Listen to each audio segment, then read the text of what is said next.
Yay. Hello, everybody. Little Hello, sticky with, hello. Yeah, this yes, week we're going to dive into self-abuse. What is it? Why is it showing up, and how do we shift it? thank you. And Kelly Love, you can find her at Kelly Love Rewilding on Facebook. And we're very excited to be here. This is such an important topic and something that's very, very dear to our hearts as well. Yeah. Freya wasn't able to be here today. She had to take care of some self-care. And we totally honor self-care. This is what we do, right? We teach people how to We care for totally do. themselves. Self-care comes first because that's the root of everything else. Yes. That's how we show up in power. So jumping into this. Yeah, so jumping in. So the previous couple of weeks, we've discussed how abuse can show up. We gave a rough overview of how it could be self-abuse, social abuse, and even just like abuse from people in our lives. And then last week, we talked about how the war within shows up in how we show up in this world. So if there's chaos in our life, it's generally a good indication that there's chaos internally. And, you know, looking at the state of affairs right now with this world, we can definitely see that and feel that how this disconnection from self and outsourcing everything to everybody has disempowered us and kept us in this place of internal chaos and not really dealing with what's inside. And what happens after a long period of time of going through painful situations, abusive situations, trauma, we take that on, especially if it's not fully healed and expressed. And one of the ways that that ends up showing up is in self-abuse. And so today we want to talk about what exactly is self-abuse, how it shows up, and how we can engage it and shift it. So I want to remind everybody that how we learn as humans is by mirroring what's been shown to us. And so why is this important to remember this right now? Because for most people who have gone through, most people that are showing up abusing themselves have gone through horrific abuse, anywhere from neglect to beating to raping to losing loved ones, any number of these things. Emotional, physical. Yes, emotional, physical, mental abuse, all of it. All of these things have an impact on us, and they leave an energetic signature inside of us.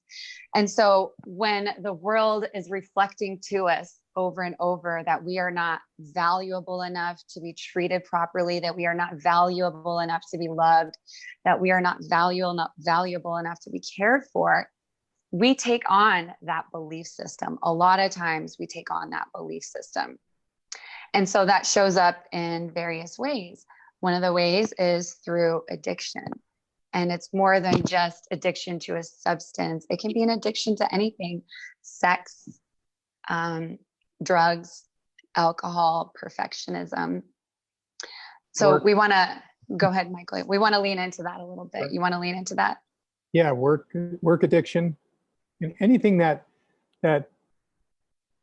takes us away from ourselves and our connections with others is in a way to numb us out or to distract us from dealing with the things that are keeping us from those things. But these end up being that we get a release from the pain that we're feeling, and on top of that, when we get a boost, because some of these activities create an endorphin boost, so we get a release from the pain, we get a boost. And instead of seeking our joy from within and from our connections with others, we end up finding a substitute. These are always destructive in the long run. Mm-hmm. And it's fascinating too how our bodies are wired to self-soothe when we're in a traumatic situation. It's like our body's way of adapting to say, okay, I can make it through this. Let's the brain releases some chemicals to help us make it through it. And that is part of what feeds the addiction to these addictive behaviors. Would you agree with that? Absolutely. Yeah. Yeah. And I love bringing this awareness to people, because oftentimes there's so much shame around, oh, I can't kick this drug habit, or I keep sleeping with men that aren't valuing me, or women that take advantage of me, or I can't get over this perfectionism. And when we realize that it's a subconscious pattern running on top of a chemical cocktail that gets released that makes that behavior addictive, all of a sudden it's an opportunity to engage it with some compassion and understanding and some knowledge to resolve it in a way that actually works. Another way that we see self-abuse showing up a lot is this inner critic. And it sounds like a narcissist. And Michael, you do such a great job of explaining this. And then I want to probably bring in another angle, but I'd love for you to share. Well, yeah, we live with somebody, whether as a child or with an intimate partner, who feeds us a line and feeds us a tone of voice and feeds us with a belief system over and over and over again, till gradually we start to believe this. We start to accept it about ourselves, and it's not just intellectual. You can't just turn it off by saying, oh, that ain't true. We believe it on a cellular level. We believe it on all levels, emotional level. And then even when we get that person out of our life, the voice continues. And we got that internal critic. It's like we never really got rid of them to a degree. We still hear the things that they say. We still, when we look at ourselves, we try maybe some positive affirmations in the mirror or something like that. And we hear their voice or something very similar to their voice, particularly in the way they speak, telling us bullshit or telling us, no, what about this? What about that? All the things that the narcissist has trained our ego to do. And it's a self-reinforcing thing. It's done with intention. As we start to accept these things about ourselves, we become easier to control, and easier to fool. And when we start to believe these things, their power over us becomes greater. And unfortunately, when we finally do get them out of our lives, we end up with this artifact from the abusive situation. Yeah, it's like if we could think about it, like if we've ever heard an annoying song, and I won't share one right here because I don't want anyone to be stuck with it.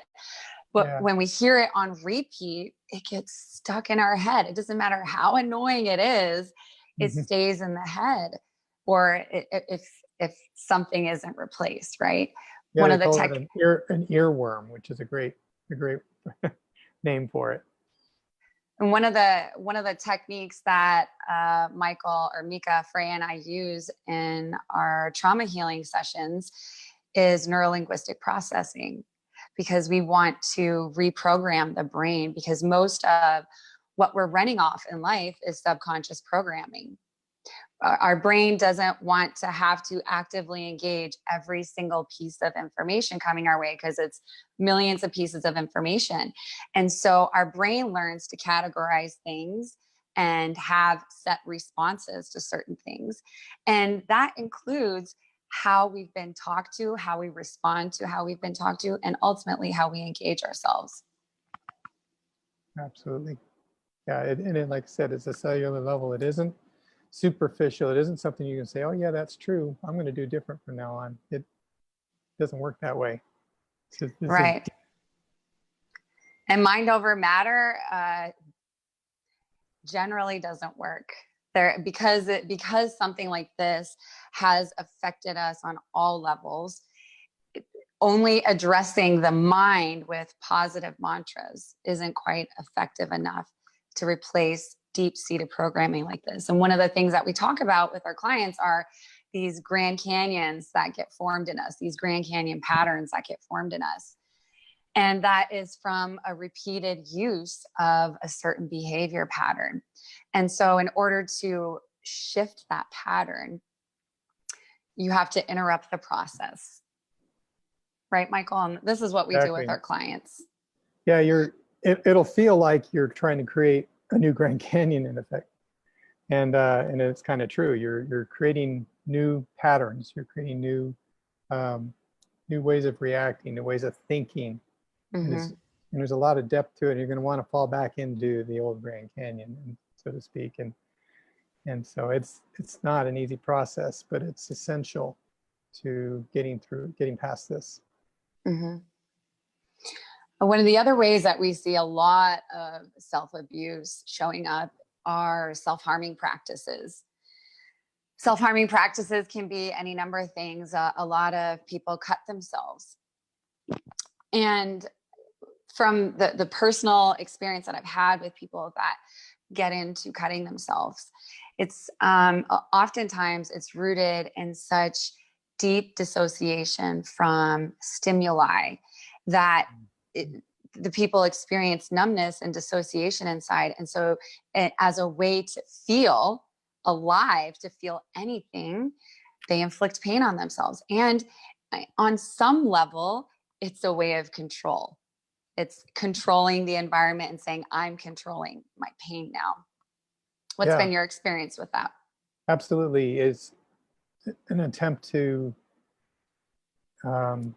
feel. That's exactly right. And it's not just cutting. There's a lot of self-abuse that goes on that it's like almost the only way you can break through the deadness that you're in, the space that you're living. And there's also the voice isn't just passively speaking to you. It actually has an agenda. It can have the same agenda, or it can have another one. As you dip into self-loathing, and the voice sort of embodies that in the way it gives you feedback about yourself, you can end up self-sabotaging your own life. And you find yourself sort of two people in a way, and I don't mean literally, but where you're like, why did I do that? I don't want this. I don't want this for my life. But then later on, you find yourself in a place where you're almost gleefully creating that. And you just have to realize there is a battle going on, and it's a sad one. It's an internal abuser. Like we were talking about this self-abuse. It's an internal abuser, and many people know exactly what that internal abuser intends. Just from interacting with it, they know it, and they think, well, I'll just win this battle, and then the next one comes up, well, I'll just win this one, instead of going for the root of it, because they don't know how. They're just constantly fighting this battle with a part of themselves that literally wants to destroy their lives, or whatever its motive is. They know it. They know what the motive is. And I would even offer to people that the self-sabotage is rooted in receiving this message many times over and over, that whatever you're doing is not good enough. And why do I say that? Because when people go through a lot of abuse and they develop coping patterns, like maybe tend and befriend, or perfectionism, like if I do everything perfect, then I won't get abused, or if I take care of my abuser, or everything around around this abusive person's environment, then maybe they won't abuse me. And when that is met with abuse, attempt after attempt, this message gets embedded, this belief gets embedded in us that why even try?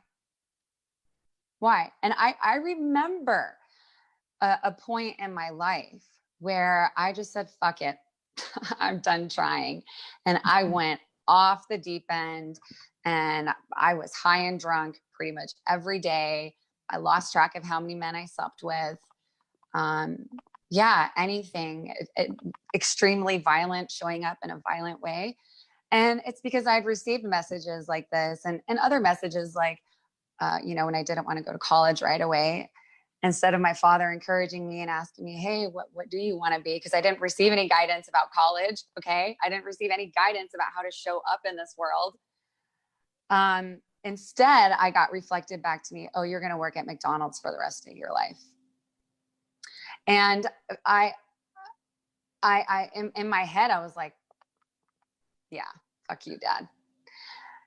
And on a subconscious level, I think I took that to heart because I have seen myself historically have a lot of self-sabotaging behaviors. Even to this day, I really have to talk myself up when I'm about to do something big or show up in this world big. I really have to talk myself up. And sometimes I even have to move whatever dense emotion is still in there. If I'm believing an old story, I'll go out and seek a practitioner to work with. So these are very real beliefs and patterns that stick with us for a long time. And they take a huge amount of energy and effort to shift. Yeah. Another way it shows up, it's a really interesting way, is sometimes that voice is the one driving us in our success. And yeah, we'll find ourselves, again, we know the voice, we recognize the patterns, but we find ourselves being successful when we follow this voice, even though we don't always like the way it speaks to us. We may be working harder as a result to try to prove the voice wrong, and we may be very exacting. That perfectionism, right? Perfectionism, all this stuff which can yield positive results in the short term. Sure. Right? We can be enormously successful with this voice tagging along, egging us on. But ultimately, if our success is tied to our abuser, it's going, in the end, it's going to crash. It's going to crash and burn, because we're not doing it from, first of all, we're not doing it from our heart. We're doing it because his voice is telling us to do it. So it isn't our authentic path. It's one that somebody else is putting us on. And secondly, again, what is the motive? What is the real belief that voice has? What did our abuser really believe about us? And ultimately, our desire to prove them wrong backfires, because we really do believe that about ourselves at root. Yeah, and I think that was part of what drove the other extreme end of how I showed up in this world of extreme doubt and then extreme perfectionism, where I just wanted to be the best at everything up until a certain point when I just said, okay, nothing's working. And then you give up. Yeah, giving up. Another way that we see self-abuse showing up is in eating disorders. This can look like anorexia, bulimia, emotional eating, like starving yourself as well. And this is something I leaned into recently. I went through, disengaging from a person who I really loved, a relationship that I really loved and was hoping would work out. And when it didn't work out, real depression kicked in and heavy feelings. And one of the things that I noticed was my tendency to just eat, and I couldn't gain weight. I was just eating. And so I sat with that, why am I stuffing myself? What am I stuffing down? What am I not wanting to feel? And I'm bringing this example up because we can look at our eating patterns in a psychosomatic way. Like, what is our eating habit saying about us psychosomatically? What I discovered about my eating pattern of stuffing myself was I was just trying to, the emotions were so much. I was just trying to stuff them down. There were too many at once. They all wanted to come out. And it was overwhelming at times. And so as a way to distract, I would eat. And for a lot of people, this turns into a long-term unhealthy pattern where then they develop things like obesity and other health disorders. And so when I see clients that have a lot of excess soft and fatty tissue on their body, my psychosomatic brain goes, I wonder what's buried under there. I wonder what's hiding there. I wonder what's trying to be protected right now. Yeah. And same with like a, anorexia. If we're starved of love and affection and nourishment, it makes sense that for some it would show up in an eating disorder, starving ourselves from the very nourishment that we need to survive. Excellent. Yep. Do you have anything you want to share with that?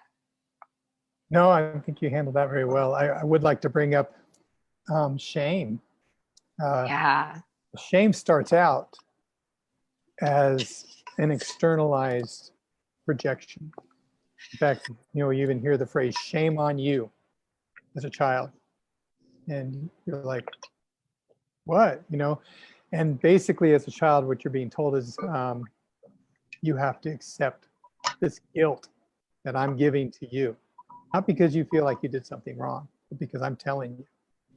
Right? It's an externalized thing. It's like you're being coded with it, and it tells you that there's something wrong with you.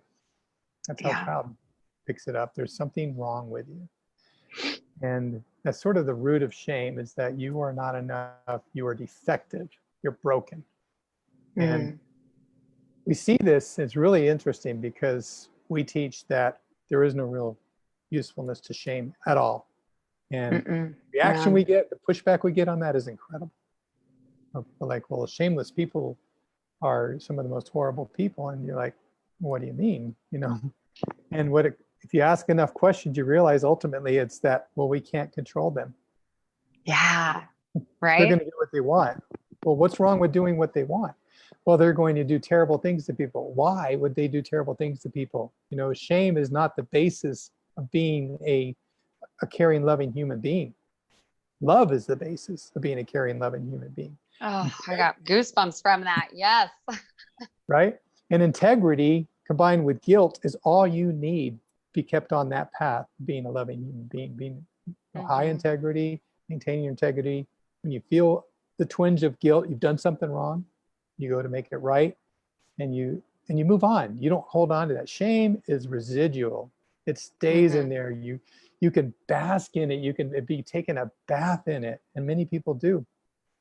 And many people, because shame is so unpleasant and so unnatural, reacts very strongly. And so it isn't a good way to change people's patterns. And people will even react that way when you just point out something that is. Yeah. Okay, this situation exists, and like, whoa, it's not my fault. Or even denying it exists and sidestepping and diverting and deflecting. And you're like, look, dude, it's not your fault. It's just what is. So it's just what is. Yeah. Yeah. But our automatic response is to take the blame for it, to step in there, or to resist taking the blame for it. It's like it's the only choices we believe we have. There's so much shame in our society. Yeah, I feel like that shame piece right now that we're talking about is also rooted in right and wrong making. Yeah. And the longer I do this work, and the longer I understand myself, and the more I dive into understanding the connection between the body, mind, and how humans function, the more I'm convinced that our behaviors that show up, I like to use the word out of alignment instead of wrong. So the behaviors that show up out of alignment are rooted in something painful that happened, and we responded to it in a way to protect ourselves and survive. And then that pattern was carried into the present day. Yeah. So even understanding that, it really removes the power of shame if we allow it. Mm-hmm. Yeah, we were, a lot of reason we picked this up is, again, I like to go back to how we learn things as a child, because that's where so much socialization occurs. But we're blamed for something we didn't do. Right? And we try to defend ourselves, and we don't have any path. We don't have any power. We're just expected to take the blame for this, even though we know we didn't do it. And that creates an aversion to being blamed for things, right? Yeah. Even when we're not being blamed for something, we're still, that's kind of where we step first. And where this has to do with self-abuse is once we have accepted the culture of shame, we start doing it to ourselves. And something, when we're out of alignment, as you said, or out of integrity, instead of saying, oh man, that's messed up, why did I do that? What can I learn about this? What can I learn that so that I can carry forward and not repeat this mistake or this out of alignment? And then take the steps to make it right and to do something about it without the shame. The shame holds you back. It makes everything more difficult.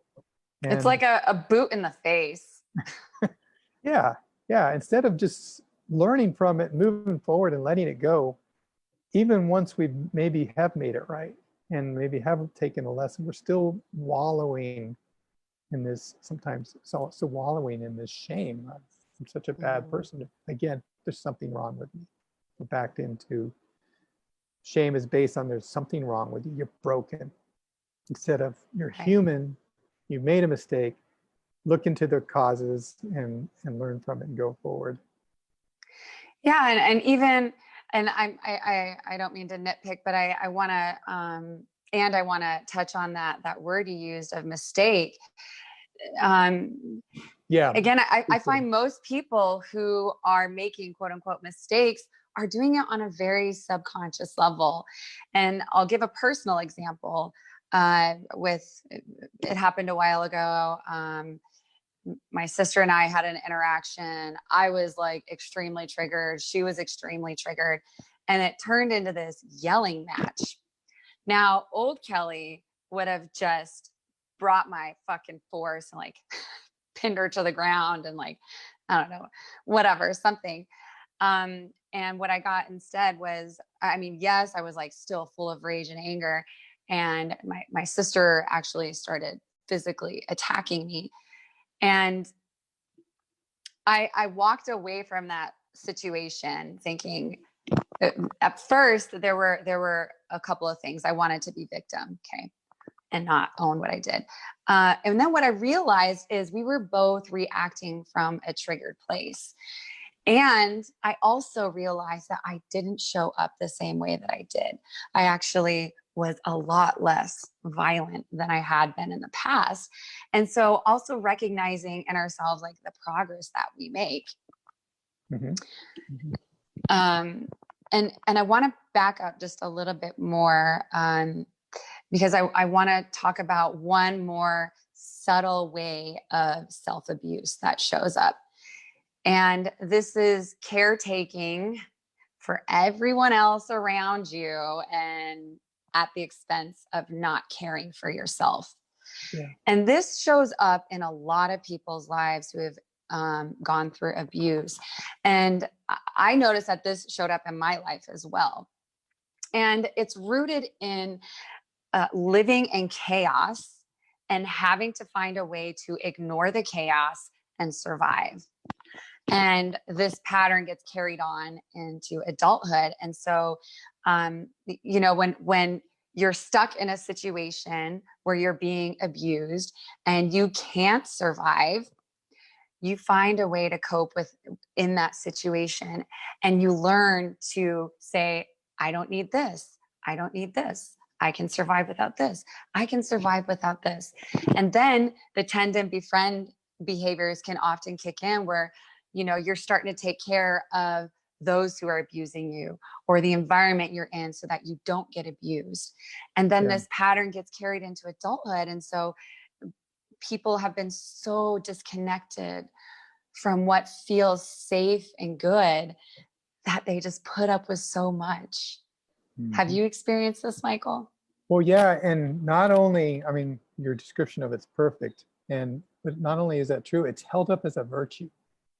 Ah, yes, especially for the feminine. I just want to say that it's held up as a virtue for the feminine. Give your life for your kids, give your life for your husband, give your life for your country. Sacrifice yourself. And then, okay, so I sacrifice myself, then who's going to take care of everybody? Yeah. I mean, in the simplest illustration for me is always the air, you know, when you're on an airplane and they tell you, if the face masks drop, with the oxygen, put it on yourself first, then put it on your kid. But our Yeah. society teaches you try to put it on your kid first, and then maybe both of you will die. But at least you were choosing the child first, right? And so, yeah, it's a very flawed paradigm that we operate under. It really As an idea. is. And it just goes against nature. Like, if I'm not caring for myself, I cannot provide care for anyone else. Yeah. So and this also shows up as busyness. So oftentimes people want to caretake everyone else and everything else around them because they don't want to feel and listen to what's inside. So anytime I see someone that just has an extremely busy schedule, I often wonder why. What's under that? It doesn't always mean that there's abuse, and oftentimes it does. Yeah, yeah. And then also when we make the decision for everybody what their needs are, you know, and so as a parent, we're so busy taking care of their needs that we're neglecting their emotional needs. Mm-hmm. Right? They're fed. Yeah, they got a roof over their heads and all that. But they don't get any kind of love. They don't get any kind of touch, attention, affection. Well, I'm too busy for that. Well, that's just as important. Absolutely. That they feel loved. They feel absolutely. Accepted. And so, and we'll also find that in relationships sometimes too, where somebody else decides what the ideal is, what it means to care for somebody, and they won't listen to what you're telling them that you need. I guess we're getting a little bit away from self-abuse, but the thing about it is when we permit this sort of thing, and when we permit ourselves to come last, that's self-abuse. Mm-hmm. It is. I had something I wanted to share there. It's going to come back to me. Okay. Well, and I'm glad that you brought this up, because calling it a mistake is actually problematic. I've heard the phrase, there are no mistakes, only lessons. And we can understand that from looking at children, right? Like when children and newborns, especially when they're crawling around on their hands and feet and they're putting everything in their mouth and fingers and sockets, like there's no ill intention there. There is pure curiosity. Yeah. And how can we bring that into our adulthood with where we are right now? How can we explore these areas of possible self-abuse with some curiosity instead of right and wrong making? Why am I doing this? What can I learn from it? Yeah. And the other example I wanted to bring up about the self-abuse and the caretaking, oh shoot, it's going to come back again. It was there, and then it went come away. At its perfect time. It's going to come at its perfect time. Yeah. Oh yeah, that's what it was. I remember growing up having things said to me from my father, like, I gave you a roof over your head, food on your clothes, or a roof over your head, food in your belly, and clothes on your back. That's all you get. Everything else, no, you don't. And I mean, that it is so vivid in my brain to this day. And I remember I can look back at my life historically and see how even being able to show affection to myself was near impossible, let alone show affection to somebody else. Like I didn't really get affection growing up. Those were the types of reflections I received. And so when we aren't given that care, this is how we show up in the world. If I'm not being cared for, if that's what's being mirrored to me, then how can I care for myself, and how can I really effectively care for anybody else? Yes, exactly. Yeah, how can we expect somebody else to love us when we don't love ourselves? Yeah. And that's a hard pill to swallow sometimes. I had a client talking to me the other day about guys that she was attracting into her life, and emotionally unavailable and not really loving and honoring her. And I said, well, are you loving and honoring yourself by choosing these men? And that's not something that people want to hear. And it opened the door to understand, where did that come from? And she was able to see like where that behavior came from and work on healing that, so that she could attract the love that she deserves, that she's worth. The self-sabotaging techniques that we adopt, they're deep. There are lots of different ways they show up. You know, like you've got a partner that expresses sincere admiration for you, and you shut them down, or you tell them, point out your flaws when they're admiring your beauty or something like that. Or deflect, right? Oh yeah, but you're this. Exactly. All the ways that we don't accept it, and that is cumulative. That is a rejection of your partner. Right. When you accept what they offer, that's acceptance of your partner. When you reject what they offer, even though you feel like, well, I'm just being humble. No, you're rejecting. You're rejecting a gift. If you reject a gift all the time, over and over and over again, it's cumulative. It builds up. It's self-destructive to the relationship. And a gift has two parts, right? The giving and the receiving. Absolutely. So to complete that generosity of the gift, there has to be that receiving of it. Receiving. And if you're the only one giving and never receiving, that's an act of selfishness.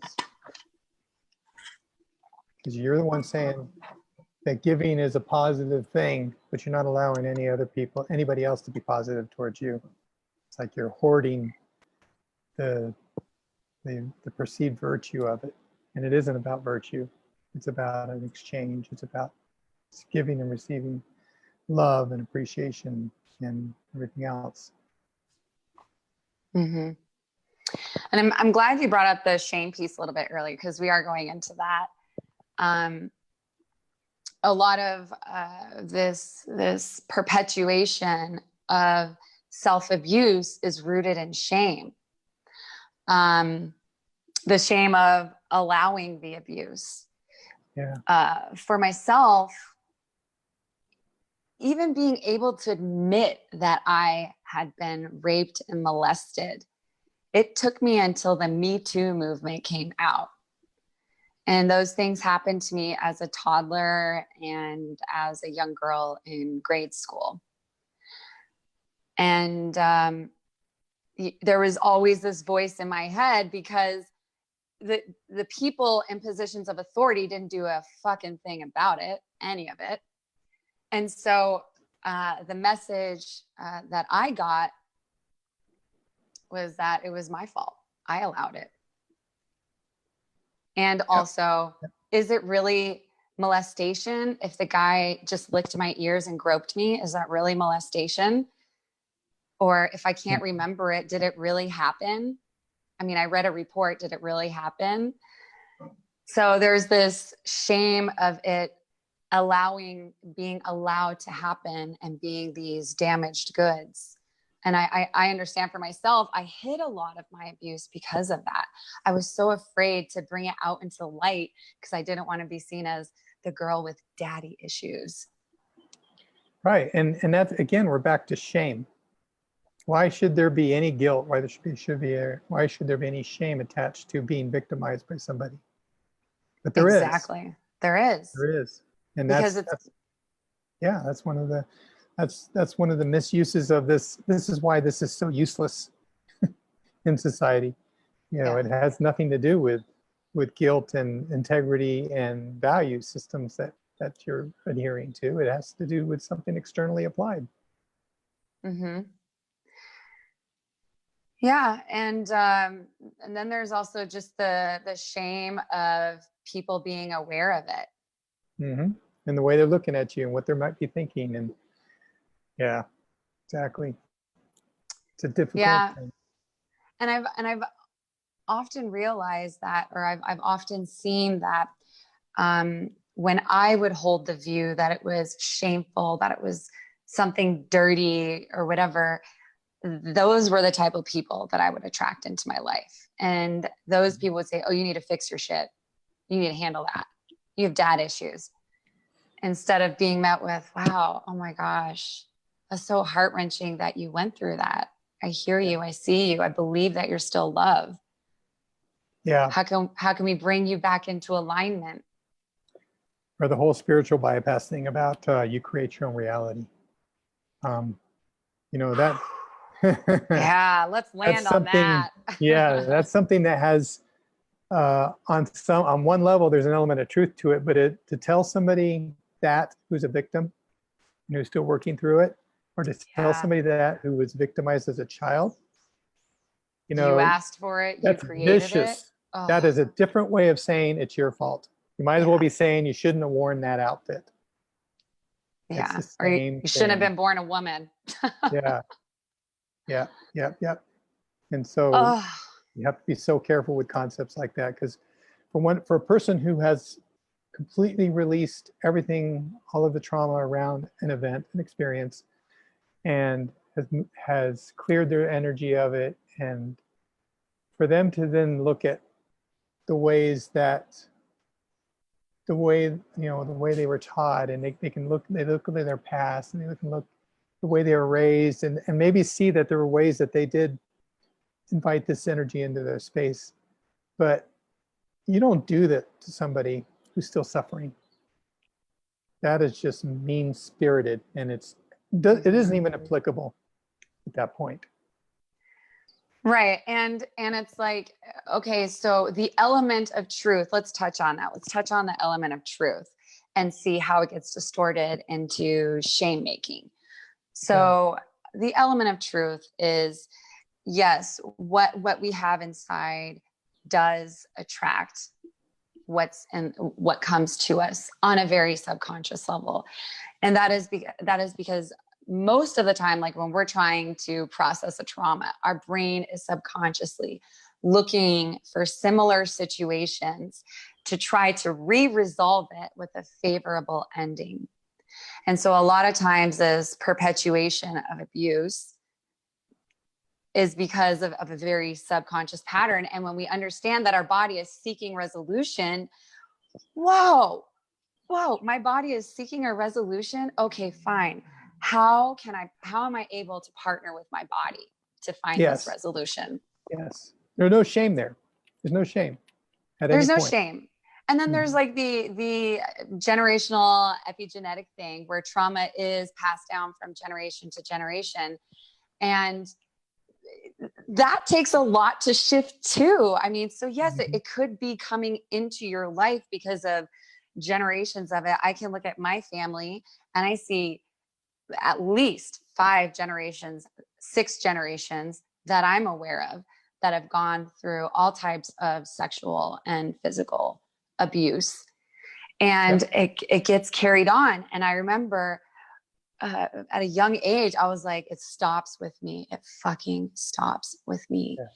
And I really feel like spirit came in, and I want to make this about me, but I do feel like spirit came in and was like, yes, it's going to stop with you and for a lot of other people. Yeah. Where it becomes problematic is when somebody comes into a space and says, I'm suffering from this. And somebody else tells them, well, you create your own reality. Because what you're saying is, I don't want to walk with you. I don't want to feel uncomfortable here. So I'm expecting you to take the blame for this. Yeah, I'm going to put the blame on you. Yeah, and tell you to shut up. You're making me feel uncomfortable. I don't want to do the work with you to assist you in working through this. It's a deflection, and it's really nasty because it's done to people who are in very sensitive spaces. And we can even, I remember, Michael, you wanted to touch on this with Black Lives Matter. And I feel like this is a great space to interject this, where we all have an understanding of how this nation was founded on the backs of Black people who were taken advantage of, who were abused. And that violence that was done to them, that infringement upon their personal rights that was done to them systemically, generationally, generation after generation, that shit doesn't just go away because a new generation was born. It's being carried on. And so part of what we as a collective do when we see this self-abuse showing up is, first of all, ask why. Why is it there? And what can we practically do to address the why instead of the behavior? Yeah, and what we'll find is, again, like we were talking about before with the whole shame blame thing, is when you attempt to point out. See, this is like a situation with an abuser and a victim. You don't tell a victim who is actively being abused, it's happening to them right now in the moment. You don't tell them, well, you need to let go of that other stuff, or you create your own reality. Yeah. Or, you can pull yourself up by your bootstraps. When you're being shot, when somebody's just leaning on your neck and strangling you, you don't say things like that. That's an abusive thing. But also, again, we're dealing with when somebody tries to point out what's going on, and there's this knee-jerk reaction of, no, it's not, or deflecting, or denying, or, well, what about black on black crime? Like that has anything to do with it. There's all this stuff that comes up in an attempt to avoid the blame, but nobody is trying to assign blame, right? They're saying this is a system that exists. It's time to change it. Right. It isn't important that white people accept some sort of overweening guilt for what their parents did, or not their parents, but even farther back, what their ancestors did, and it's all their fault, and now they need to feel guilty. What's important is that we stop it. We stop it right now. We stop what is happening right now, and we don't excuse it. We don't ignore it. We don't deny it. We just stop it. These are our brothers and sisters that are suffering. And blaming them for showing up a certain way, when blaming anyone for showing up how they are right now when they haven't had the tools to heal, is a crying. I don't even want to use the word shame. It's fucked up. It's fucked up. Let's be real. It's fucked up. Yeah, blaming the victim. I mean, again, you're looking at the whole victim abuser mentality of blaming the victim. Even when I hear this argument of the black on black crime, I think, what are you expecting? They have been recipients of violence for hundreds of years. Yeah. Of course, they're going to reflect violence into this world. And it's a deflection. It doesn't have anything to do with the topic. When police are abusing their position to harm others, that's the problem. It doesn't matter what something's, look at over here, something's happening. That's a deflection. Oh, look at here. No, that's a deflection. This is not okay. What's happening is not okay, no matter what's going on over here and what's going on over there. Right. You see people sometimes that want to, well, we can't really talk about this until we've dealt with child abuse. What? We have to deal with every problem simultaneously. This is relevant. This is how are you prioritizing child abuse versus abuse against Black people? It's like, they want. How do you quantify that? Yeah, it's just deflection. It's like, look at over here, look at over there. Don't look at this. Look over there. It's infuriating, because it isn't just with Blacks that you see this. You see that with women. The Me Too movement, there was a lot of deflection going there. Not all men is a deflection. Nobody said all men. Why do you keep saying not all men? Yeah. Why do you keep saying that? What is your purpose? You're trying to deflect. You're trying to distract from the discussion at hand. Or we can't address this issue until this issue is addressed. Another deflection. Nothing will ever happen if that's accepted as a reasonable argument. Right. You can never create change if you think you have to do it all at once. Right. And so, we're kind of gone on a soapbox there, but but it's very much like an abuser victim mentality. You see it in society too. This isn't just something that happens inside a home. Mm-hmm. It happens anywhere there's abuse going on. The same dynamics pop up. Mm-hmm. Yeah. Thank you for sharing that, Michael. We also want to talk about how one of the other roots of shame is trying to be the good little boy and girl. And this goes into probably, I would say, tend and befriend, Yeah.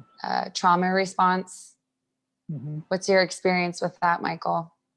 Well, absolutely. And it gets distorted in a lot of different ways. I mean, tend and befriend, of course, is problematic all by itself. But when we're raised that way, we tend to almost get an entire, sometimes we run into the nice guy syndrome, where we feel like, okay, I was the nice guy. I did everything right. So now you owe me. And it becomes a transactional thing in relationships. And it's self-destructive because relationships don't respond to, well, to transactional situations. Mm-hmm. Because then you're like, well, you're only nice to me because you were trying to get something out of it. And that's where I see a lot of things happen with the relationships between men and women is the nice guy. We can talk about the bad boy, that's a different thing, but the nice guy thing where a man believes that because he behaves in a certain way, he's entitled to something, rather than just stepping up and saying, we're two adults and we have a give and take, and these are my needs, and I want to meet your needs in any way possible. And then you're seeking to meet each other's needs from a place of abundance, rather than, okay, well, he checked off these boxes, I guess I better meet his needs. Yeah, and I think sometimes that behavior pattern of wanting to meet the needs and wanting to be the good little boy or girl, it comes from trying to survive, right? Yeah, totally. And then you can build resentment too if you are meeting a lot of. This is another way it gets distorted. If you're all spending all your time meeting other people's needs and not even asking for your own, not expecting, but at some level you do expect, and it doesn't happen. You get in a one-way relationship with somebody who just takes. Mm-hmm. And then you build resentment, and that's an unhealthy place to be as well. I even remember part of my wanting to be the good little boy, or excuse me, not a boy, good little girl. How that showed up for me was just going the extreme opposite. Like I was 19 years old, partying my ass off still. I moved out at a very young age, and I realized that wasn't working for me anymore. And I still hadn't realized that I was doing it because of trauma. And so in an effort to cover up all of that, maybe even out what I would call at that time good and bad, I went over the top in my good deeds. I mean, and this kind of went into trying to control everything else around me instead of trying to figure out what was going on inside. And so I became the good little girl. I went to church every Sunday. I went to church on Wednesdays. I did outreach. I did this ministry. I worked with these kids, and I gave my money here. All these things to be the good girl, to cover up the shame of my past instead of healing the past. Mm-hmm. It's like you're trying to buy your way into heaven. Where heaven Exactly. heaven is really connecting with your own true nature and being free. Oh, yes, that is heaven. That is That is heaven. heaven. And you don't buy your way there. You just Nope. remove everything that shouldn't be there. So anyway, yeah, and what, touching back on the kind of going over the top in opposition to what you believe. We've seen this a lot in our religious communities, and it's kind of interesting because you see somebody rebelling against the way they were raised, and they decide they're going to do everything they were told not to do, because they're rejecting that organization, rejecting that community, whatever. But really, if you are using their standards, even if you're reversing their standards, you're still using their standards as your baseline, right? You're still accepting what their belief system, even if you're rebelling against it. right? And so Right. It's it's just like, saying I'm going to do something different just to be rebellious yeah, instead of tuning into your nature. What do you want to do? you haven't really rejected them. You're just angry at them. And you're rebelling, but you're Nail on rebelling the head. in a very destructive way. Instead of going into yourself and finding out what you want to do, right? What your values are, who you are, and what your purpose is, which is true, authentic connection to yourself. That is a Yes. rejecting. That is truly rejecting those standards because they're no longer your own. You're Yes. away from it completely, and then what you choose to do is based on who you are. I don't know. I remember, actually, you are quite aware, Michael. Don't shrug that off. You're quite aware. I remember when I was shifting my life and refiguring out what it is I really do believe. Like I had come to this realization that I experienced a lot of abuse, that my belief system was changing. And I remember just shifting how I did it. And I want to invite people to consider doing the same shift for themselves. So, because I had gone through so many years of abuse and so many years of dissociating from what it is I'm actually feeling and what my desires are and how I want to show up in this world, I really felt kind of lost. And so I committed a year to my pleasure and exploring that without shame and just saying, okay, I have this desire. I'm going to explore it and see what's there and see if I like it and take the right and wrong out of it. And I found that very beneficial. And so as people are shifting their own patterns, like things that they are finding discomfort with, things that are bringing issues in their life, explore a different pattern and do it with some curiosity. If you come up against something like, for example, I was trying to make more conscious choices about the men that I shared my body with, and it wasn't perfect every time.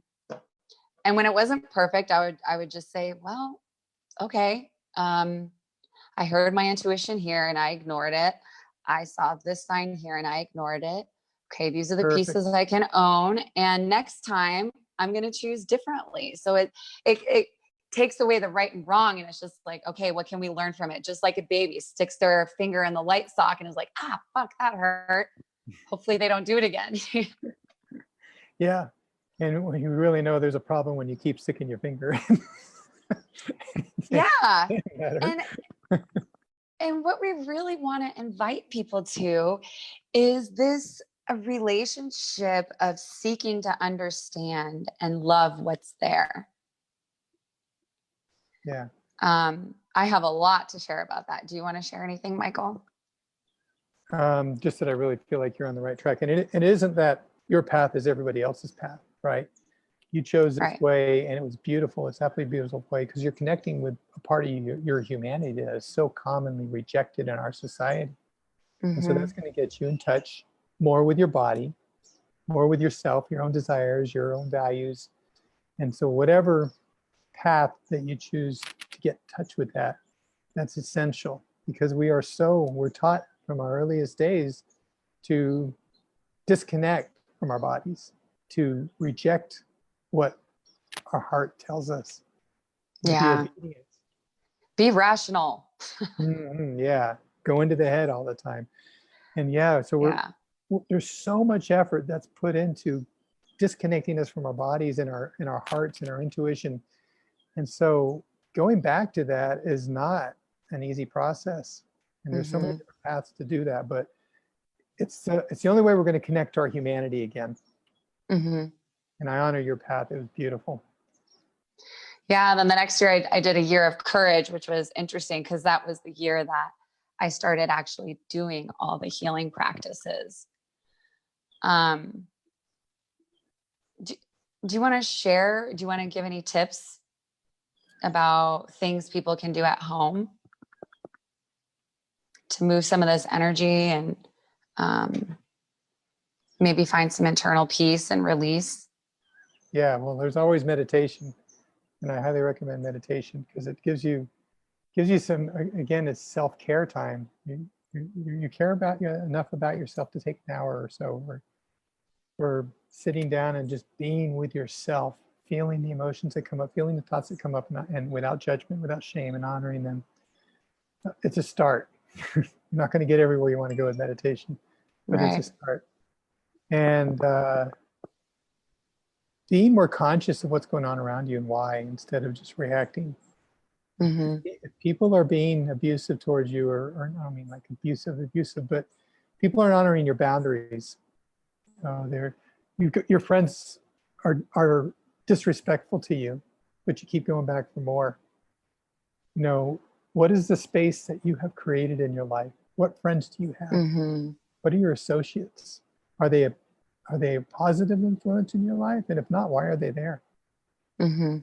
This is your space. This is your life. You don't get, you know, this is the life you have right now. and Yeah. so you're the driver, and you don't have to have someone in your life just because they always have been, or because of an accident of birth. If they're self-destructive, if they're destructive towards you and you allow it, that's being self-destructive. Mm-hmm. And so you clear your space. It's like Mm-hmm. keeping your house clean. You keep your relationships clear as well. Yeah. So Keep up on the maintenance, clean the Yeah. cobwebs, the dust. Yeah. Yes, I don't, totally. I'd also like to invite people to try something different. This is something I learned in one of my trainings. We call it the dog shit and diamond list. So what this is Love that. writing down all the shit, okay? All the stuff that stinks, it's disgusting, painful, unsightly, whatever. Write it all down. And then on another list, you're going to label that diamonds. And you're going to go through each situation and write what it is you were able to take away from that.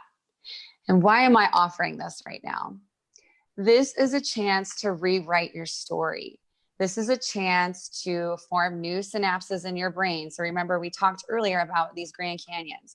So when we think about a painful or traumatic situation over and over and over and over again, it affects us internally. And how we're formed, sicknesses we can be susceptible to. So when we shift the view of the story like a diamond has many assets, facets. You can look at it. Yeah, you can look at it from many angles. And I'm inviting you to look at it from an angle of what did I get out of this that I couldn't have gotten out of it had I not gone through it.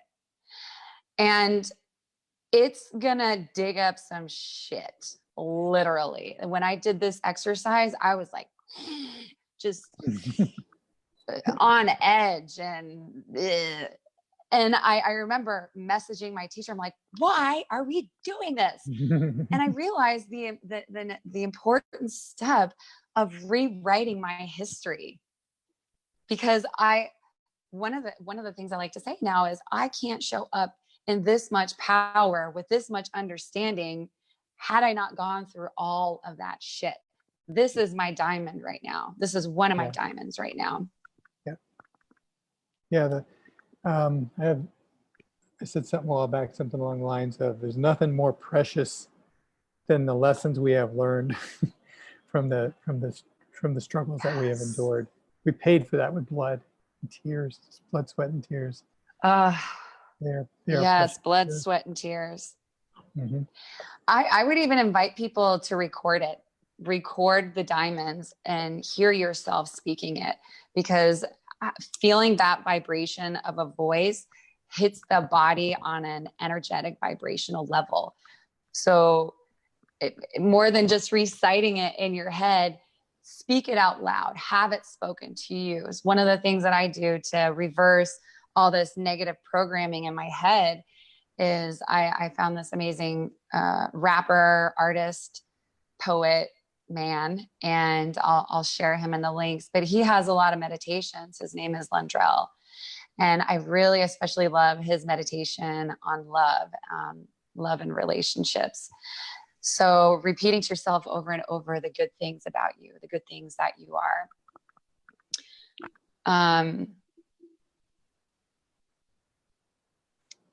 Could I say one thing?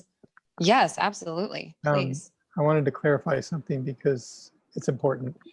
When I say getting people out of your lives, I do acknowledge sometimes we're in an extremely abusive situation. It's a dangerous step.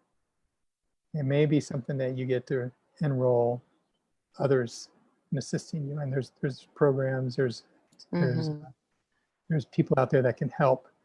And so you get to use judgment and take care of yourself in this, if you're in a relationship with a violent abuser, definitely you want that out of your life, but you're going to have to take care to do it in a way that's safe. So it's just an aside. And also I want to say, in the way of making change in your life is get yourself out of the fucking comfort zone. Yes.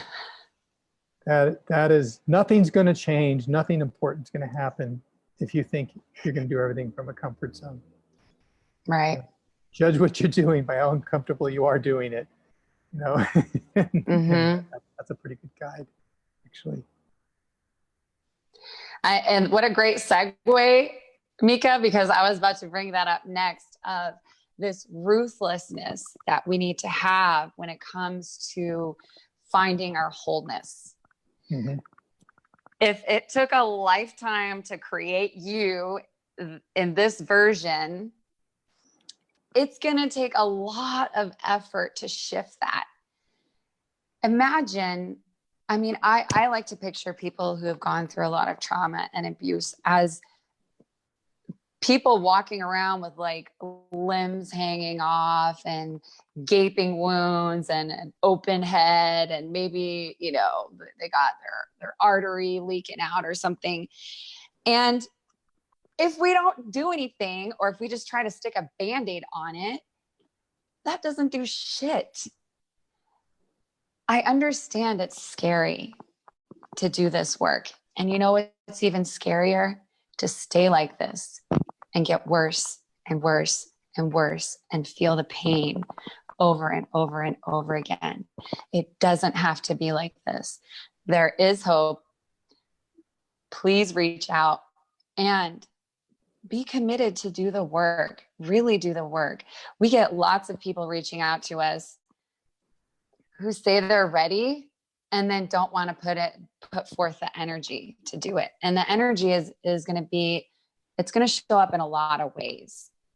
It's going to be emotional energy, mental energy, rearranging what you have as a priority now to make healing a priority. So that can mean getting rid of toxic people, changing your job, redirecting your finances towards healing. It's amazing to me that many people are not wanting to invest in themselves. And this right here is a clear telltale sign of self-abuse, not seeing the worth in yourself to actually invest in your wholeness. And you and Freya have so much to say about that. I mean, y'all talked me into. I mean, yeah. I didn't need much talking into. Yeah. And you just share your expertise. You two are experts at this. Well, it's all about your commitment level. How committed are you to change? Because it's going to take commitment. Your results equal your commitment to change. Yes. And if you want massive results, it's going to take massive commitment. And some people equate that with, well, that means I'm going to have to re-experience or relive my abuse or trauma or something like that. That's not what we're talking about. We're talking about, and I like your word, ruthlessness. We're talking about no matter what, I'm taking my life back. No matter what. No matter Nothing going to keep me away from having my life that's always been denied to me. Nothing. And that's a type of ruthlessness. And that's where the best results happen. And even as practitioners, like our patterns still show up. My patterns still show up. I've been sharing a little bit on my page and in my group about my breathing patterns and how I've experienced like shortness of breath and holding my breath or forgetting to breathe. And I used a lot of tools and my body was like, it's not enough. Mm-hmm. We need more. It's not going away. You've been aware of this problem for a while. You're losing weight. And so there was this ruthlessness of how am I going to address this? And I had a breathwork session. This might shock a few people, this breathwork session. And I want to share a little bit of the methodology behind it. So part of what we do in our healing modality is tricking the brain into resolving a trauma. So when the trauma gets triggered, we coach clients through a powerful resolution. And so understanding that I have a lot of grief here, sorrow, loss, like I'm storing stuff here and I haven't quite released it. I called on a couple of people to help me with this. And I feel like I've been suffocated. I can't necessarily have a memory of being suffocated. And this is also important to remember. You don't have to remember all of your abuse to understand the traumas there. Absolutely. So I had these vague images of being suffocated, of having my head forced down, choked out.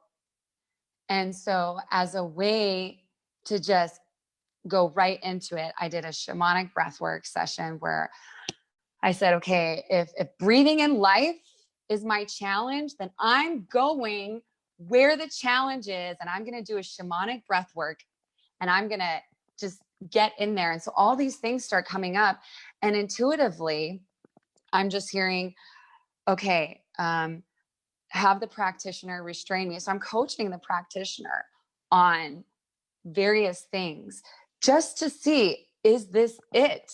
Is this what I'm holding on to? Can I reenact this and come up with a favorable ending and get my breath back, get my life back? So it's ruthless, y'all. It's ruthless. If you see a problem, if you see your leg is broken, you're not going to go to the doctor for some pain pills and have them check out your arm and your pulse. You know what I mean? You're going to go get your leg fixed. So when you feel the dis-ease in your body, lean into it and ask for some guidance, ask for some empowerment. Don't be afraid to involve others who have gone before, who are familiar with the path and who can guide you. That's what healers are. You're always doing your own healing. Always. Exactly. Always. We're simply guiding you to it. All the healer is a guide. They've walked the path before and they know how to do it. Yeah. So, and it saves you from trying to reinvent the wheel. And I know from firsthand experience, you can spend decades trying to figure it out, trying to reinvent the wheel and getting nowhere. And then when you bring in a mentor who's been there, who can guide you right through all of the distractions and side trips and everything, and take you where you want to go, the time you save is incredible. Incredible. Incredible. Yeah, I even think about our history together. I met you maybe a year into my journey. And after I met you and Freya and we did our sessions together, it was like, it was. I just, I launched, I freaking flew. And that's how fast it is possible to be. It doesn't have to be 37 years to heal because you went through 37 years of pain. It really can be fast. Exactly. And it's how ruthless are you going to be? And when you release that potential within you, when you release that energy, like you say, you just flew, you exploded. That's been pent up. That's been spent holding everything at bay instead of just going forward into your life. And you can use that energy to create instead of resist. It's incredible. It's absolutely incredible. It is just like that. It's beautiful. I think I want to, do you have anything else that's like screaming at you that you want to share? No. Beautiful. I think I would love to end on a note of love and the importance of love and healing. This is something that Michael, Freya, and I are very passionate about. We believe that fear and shame and things like comparison keep us in our pain and suffering. And the greatest way to counteract that is to begin this relationship of trying to understand yourself, where these behavior patterns are coming from. And from there, develop some self-love and compassion, because love is the most powerful binding force that is out there. I think everyone can agree that shame and fear and comparison only take us so far. And when our hearts are won over by love, there is nothing that will stop us, right? Like, absolutely. And when the heart is won over, the changes are lasting. There isn't this tired running on the hamster wheel of trying the next thing to cover up whatever. It's the full integration and self-love. And then when the self-love comes, that's when the healing can be engaged on a much more powerful level, because you're no longer shaming yourself for being there. You're saying, I get it. I understand. I love you too. Let's do this. Yeah. And the healing never does end. That's true. But the healing that you get immediate results from it, changes your life right away. Absolutely. And I appreciate that you're bringing up healing doesn't end, because right now Freya's in self-care mode. Mm-hmm. And I've also taken a step back from putting myself out there as much as well, because I've realized my body is taking a lot as well. And if I don't care for myself, I can't give anything in this world. I can't show up in full power that I like the way that I want to. So really, people, love yourself. Yeah. It's the differences between being in a place where the healing's continuum, but you're in control of it. You're creating it. You're on a path of healing, rather than stuck on a hamster wheel of never getting anywhere and no change happening. And that's the difference. That's the quality of life. Anyway. Yeah, this was lovely. So next week, I think we are going to be talking on, we've added one more topic, and we're not sure where we're going to put this in yet, because it's going to be dependent on when Freya feels ready to participate again. But we want to talk about suicide. And it's especially alive for Freya and Mika today, because they lost their son not too long ago to suicide. And